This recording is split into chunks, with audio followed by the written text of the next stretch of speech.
Good morning, Chancellor, Dr. Chawlia, friends. What I will try to do is speak only for 15 to 20 minutes and then open the floor for your Q&A. I will speak about the bilateral relations.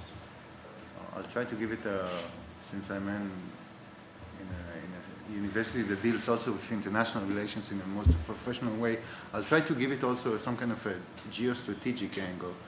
But afterwards in the Q&A, you of course can shoot at free will with whatever question you have. And I'm sure that not all of them are going to be dedicated to the bilateral relations between Israel and India, but that's more than okay. Let me start by saying that on the 29th of January, we've started celebrating the 20th anniversary of full diplomatic relations between India and Israel. The same day, in 1992, Prime Minister Narasimha Rao declared India's decision to open full diplomatic relations with Israel. It's quite a unique creature in the history of international relations because usually it's done on a bilateral basis. In this case, it was very much obvious that Israel is more than open to do whatever it takes. And usually when you get married, you need a bride and a groom. So the bride was there, or quite the opposite, whatever you choose. But it would be a grave mistake to look at this only from the perspective of 20 years. Because I have the privilege, or whatever you call it, of free access to the National Archives of Israel. And before I came here, which was about 7 months ago, I went into our National Archives, and some of the stuff that I found there was quite mind-boggling. So let me start by just a short reference and give you some kind of flavor and color of what happened before the Declaration of 92. One of the things I found was a correspondence between the two founding fathers of India and Israel, the late Prime Ministers Nehru and Ben Gurion, from '51. This is a set of 2 letters. And the late Prime Minister Nehru writes to Ben Gurion asking for help in food. And Ben Gurion answers in what is, from my point of view, one of the most insightful letters when it comes to India-Israel relations. Because he writes him, we are a very tiny country. And Ben Gurion, has his doubts whether we can do anything substantial when it comes to this actual supply of food. And then he writes a paragraph in which he says, nevertheless, in the course of our struggle and history, we've accumulated a certain impressive level of know-how when it comes to agriculture and food production. And I, Ben Gurion, will be more than willing to send experts in agriculture to India, which will not help you in the immediate term, but might be helpful when you think about the planning of the future of India. Now, this is something like 60 years before we inaugurate in Haryana, India and Israel together, 2 centers of excellence on agriculture. One horticulture, one in vegetables, and the other one in fruits. Now, let me go fast forward to 2012. The 20th anniversary of relations is always a good point of time to do a stock taking and see what we've done, where have we not done so well, where have we done brilliantly, and what do we want to do in the next decade. But it also, this stock taking process also requires some kind of an attempt from both sides to look into the basics of relations and to see what's the foundation of all of this. So when we do it at the embassy, we basically reach 3 important conclusions when it comes to the basics. A, there is a divergence of values interests and challenges. Now, this is probably one of the biggest cliches in international relations. But people or human beings use cliches because in many cases they are right. They have their own merit. So it's much easier for two people who go into the room and share the same set of values to create afterwards an operational agenda. Look at the obsession of Indians and Israelis when it comes to freedoms. Whatever it is, the right of freedom of speech, freedom of religion. You cherish diversification as a nation. We cherish diversification on a smaller scale. Because there is obviously, and that's something that all of us should remember, there is a huge difference between a nation of 1.21 billion people and a nation of 7.6 million people. It's a totally different creature. It's like a rabbit and an elephant can have relations, but obviously it has a different genetics. Obsession with family, dedication to education. I don't have to explain this here. All of these things create the foundation for what we do afterwards, built on this. Interests, probably the best way to define it is, at the end of the day, Israel and India look for economic development. Once again, from very different angles, because the challenges are more than slightly different. But that's at the end of the day, that's what people get elected upon. But from our point of view, and I believe also from India's point of view, security and stability are the keys to economic development. And the minute we understand this, there is another layer of something which is shared. And the last thing is challenges. Fight against terrorism, including dealing with terrorism supporting states, food security, energy security, environment, education. All these things are things that we share as challenges. So that's the number one layer, basic layer. The second thing is it's something which is very difficult to quantify in international relations, but there should be a certain level of chemistry between people. There should be a click. And it's much easier to, when an Indian and an Israeli go into the room and whatever they discuss, it doesn't matter if it's an Israel center in the Jindal University or cooperation in homeland security or R&D in renewable energy, Indians and Israelis click on the average in a better way than, I should say, Israelis and, without naming names, you can take some country in Europe. There is something is working well there. There is some kind of magical, practical, which I cannot explain, but something good happens. That's the third layer. And the fourth layer is compatibility. That in practical terms is the most important one. Compatibility of needs and of solutions. Now,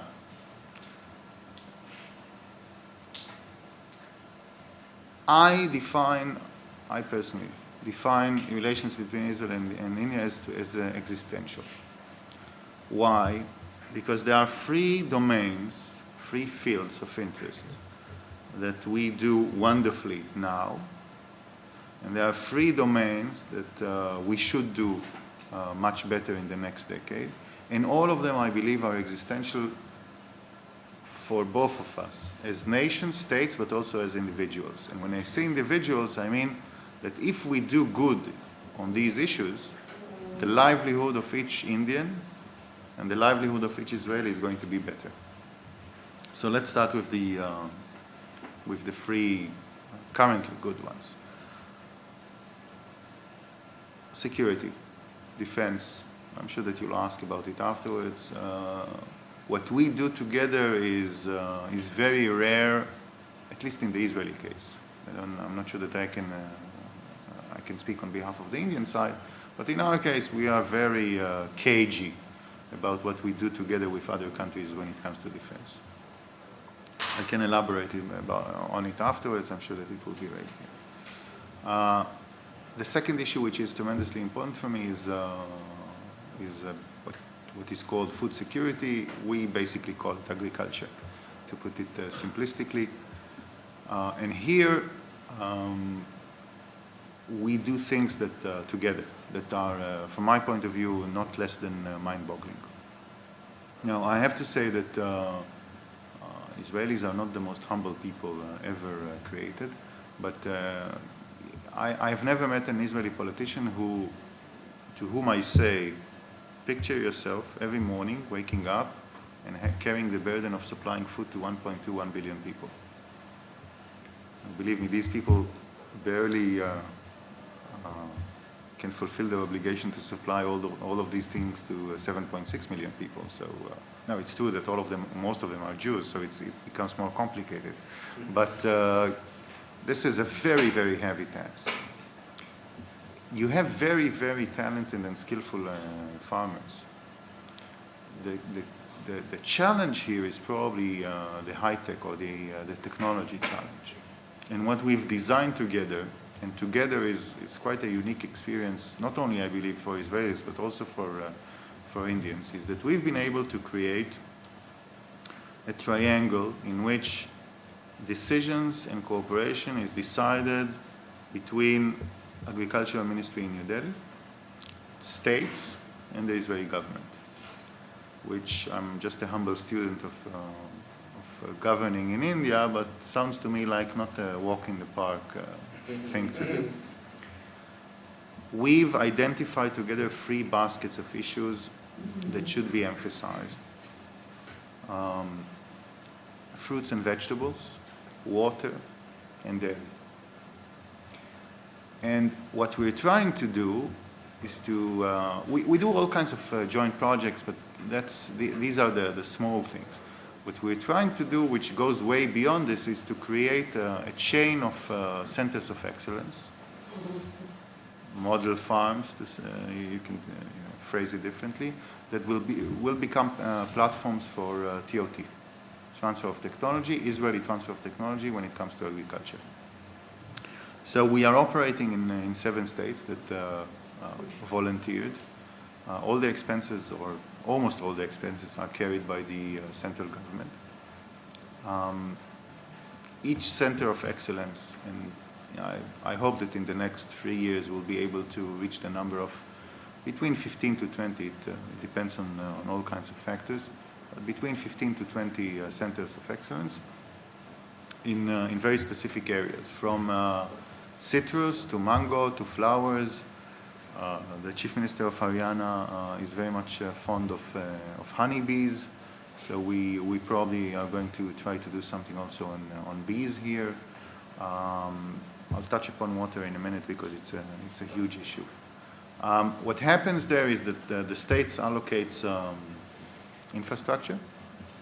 Government allocates, central government, federal government allocates money, and we give people and technology. Farmers come in. We apply Israeli agricultural R&D here on the ground, and we do not do copy-paste because it's not going to work. So we bring here, for example, in Karnal, we bring greenhouses technology, and we, on the ground, try to compare what's the efficiency of a greenhouse that the cost is $16 a meter, and what's the efficiency of a greenhouse which cost is $4 a meter. And even with $4 a meter, you get quite a nice result. Then these farmers come in, they see the technology, they take it out, back home. The people from the center, for example, in Haryana or in Karnal or in Sirsa, every couple of weeks they go to the to the homes of these farmers. They see how they operate this, go back. And this, it's like a viral thing. It multiplies itself. In addition to this, we send every one of these centers. For example, we're going to have a huge citrus center in Nagpur, or we're going to do a couple of mango centers in Karnataka, in Tamil Nadu. Each one of these centers is going to get every year something like 20 days of an expert who comes from Israel. Spends some time in the center, learns himself how does it work, tries to improve what's happening on the ground, then goes back to Israel. We are also designing this chain of centers as at least an all India network. For example, if we're going to have a center for dates in Rajasthan. So everybody who wants to do dates in India and wants to take advantage of the knowledge from the center in Rajasthan is going to go to Rajasthan, learn, and then go to Maharashtra and to do the same thing. And what's very nice about it is that the center in Karnal that is doing vegetables is starting to absorb visitors from the outside. A delegation from Afghanistan, people from Nepal are starting to come in and to look at what's happening on the ground. It's a very interesting experience. Now, there are things that we can do and there are things that we cannot do. Because when there are different opinions in Delhi about how should food security be approached. We can do in a very long, gradual process. Once again, bear in mind 7.6 million people. You have only 700 million farmers. We are 7.6 million people. I mean, it's a complicated venture, the whole thing. We can raise gradually, in a very long process, productivity. I have my very serious doubts whether we can change the structure of agriculture economy. We cannot, I believe, in the next 10 years, provide better prices for farmers on a national scale, because that's, when you speak about 700 million people, it's something we cannot absorb. But we can certainly, in a very long process, help you and help us together, because we also learn a lot out of this thing. We can raise the level of productivity. Now, add to this fertilizers, pesticides, water, which I'll touch upon in a couple of minutes, and seeds. And knowing that Indian society is very sensitive to genetic maneuvering with seeds, we do not do genetics here. All the things we do here is 100% natural. So I mentioned security, agriculture, and the third strong leg of the relations is trade.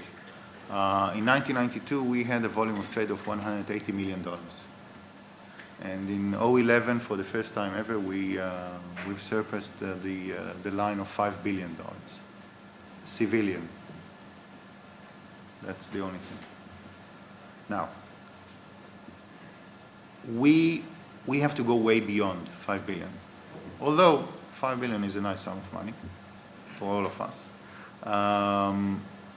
But we should find a platform to exceed this. And at the end of the day, that's the rule of the role of governments is to create platforms that will help people and private sector to do better. So both countries are very much committed to sign an FTA, a free trade agreement, by the end of 2012. It also carries some political symbol. 20th anniversary, the same year. I'm not sure that we're going to be able to fulfill it in the next, I should say, 8 months, but this is something that is worth working for. And in the last meeting in Jerusalem between our Prime Minister and your Minister of External Affairs, there was also an agreement that the minute we sign it, in the course of between 3 to 5 years, we're going to either between double to triple the volume of trade, which is going to do between 10 to 15 billion dollars. That's a lot of money, but more than the money, it's going to do two things, and that's much more important for me as someone who's looking at it only from a very narrow India-Israel relations. A, it's going to change the focus of composition of trade. Because what we have to do is not, we don't have to deal with the present. We have to deal with the platforms and the shape these relations are going to take in 10 to 15 years or 10 to 20 years. So when I say change the composition, we are not going to have 50% diamonds, although I don't have anything against diamonds, but there's going to be a much higher percentage when it comes to high-tech items. So these are the three strong legs. What should we focus on in the next 10 years? Homeland security, which is a very big challenge to you and quite a big challenge to us. And you know, just a week ago on Monday, a colleague and friend of ours was targeted in a terrorist action in the heart of Delhi. But this goes way beyond Delhi. I mean, I'm doing a lot of traveling outside of Delhi, and the size of this country, the neighborhood in which this country resides makes life quite complicated. And we can do things together. Once again, we have to think together about challenges, solutions, developing together, and producing together. At the end of the day, this is also about TOT. But not only when it comes to systems, but also when it comes to philosophy, concepts, training. And I just want to say one thing. I'm feeling very secure in Delhi. I don't have the slightest nanosecond of discomfort, and I have the full confidence in the people your government attaches to my security. And believe me, recently I've been quite surrounded by a few of them. You have good security people. It's not about this. The challenge here is different. It's very simplistic, almost infantile. For someone who does security for 7.6 million people to think that he can do the same thing for 1.21 billion, it doesn't work like this. We have a very good working relations with the Minister of Home Affairs. Things that we have done in the last 5 years in the most anarchy-like India and Israel way are starting to get well organized, institutionalized, and that's the way forward. And we're also laying the paperwork, which is basically the agreements, because a lot of this should be anchored in government-to-government agreements. The second field that we should focus on is energy.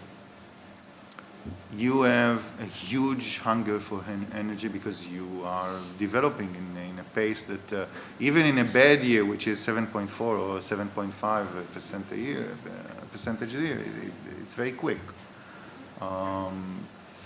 And your 5 years plan, let's say, leaves some room for improvement when it comes to the gap between plan and implementation. And the third thing is that you have some competitors in the neighborhood when it comes to energy. So there are all kinds of things that we can do on energy.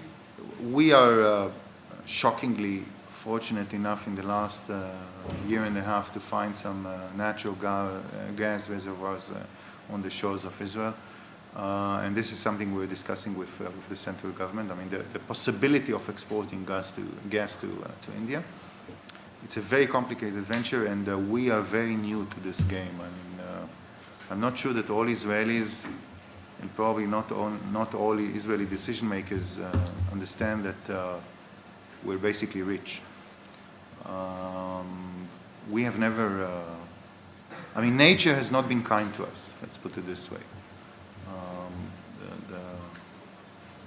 Our president, Shimon Peres, always says that the biggest contribution of Jewish civilization to the human race civilization is that we're never satisfied. Which is, I suspect, also something which is somewhat common between Israelis and Indians. But the minute you're not satisfied, you look for ways and means to improve your situation.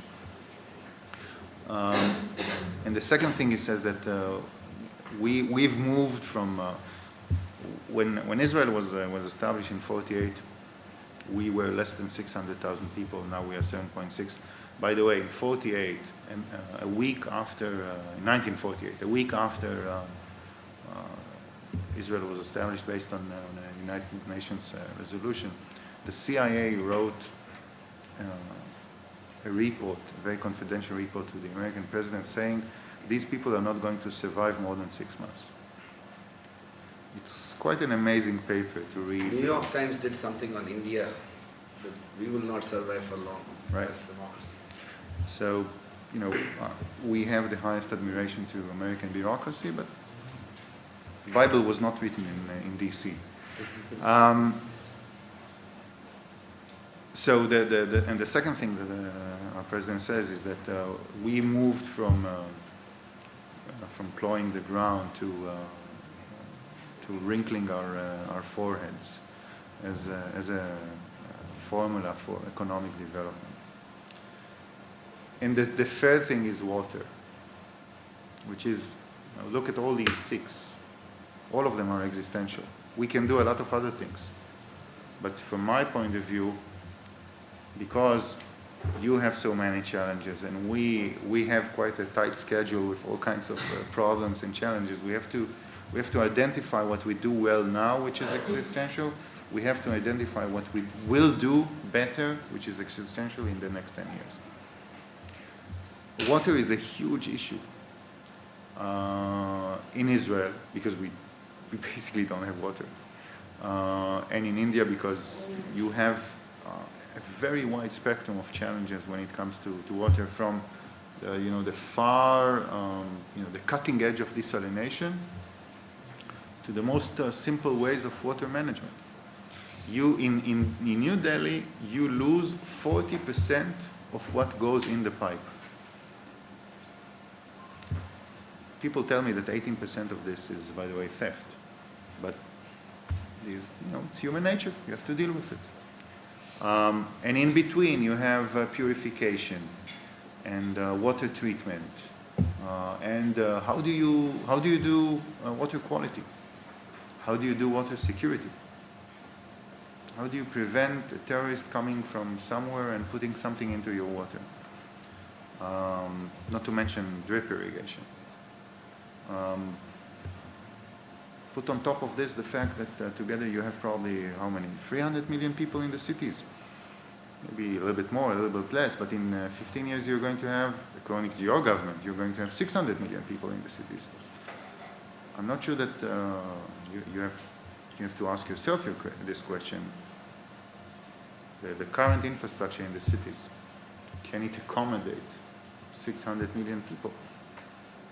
That's, once again, if there is 600 million people, it's like 100 Israels. It's huge.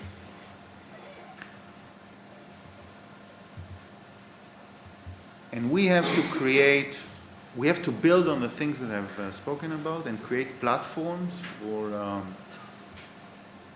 for target-oriented interaction. And I don't care if it's G2G or universities or private sector, everything has to go in the same way. Israeli bureaucracy, and sometimes also Indian bureaucracy, can be quite tiring. But this is, the minute you decide that this is unique, existential, some people even say strategic, you don't let all kinds of technical issues stand in your way, and you have to look at it from the perspective of the next 10 to 20 years. Now, just one last thing about the geopolitical, strategic nature of what it is for us. I believe, and I've dedicated most of my career to the cultivation and maintenance of relations between Israel and the United States. I believe that the future of the security, foreign policy, existence of Israel should lay on two legs. One of them is the United States, which is, I can speak about it afterwards if you're interested in this, is very, very unique by nature, but also on the Indian lake. We cannot, as a nation, as a country, as a political entity, as a society, put all our bets on one leg. I've never seen a chair which rests on one leg. And if I look at the world map, the three or the four basic layers that I've outlined here, you can find it almost, I think, only in India. So you go to the place in which or with whom you can create the most stable chair. Now, this concept of 3 + 3 has to turn the chair into a sofa. That's it. Now, it's yours.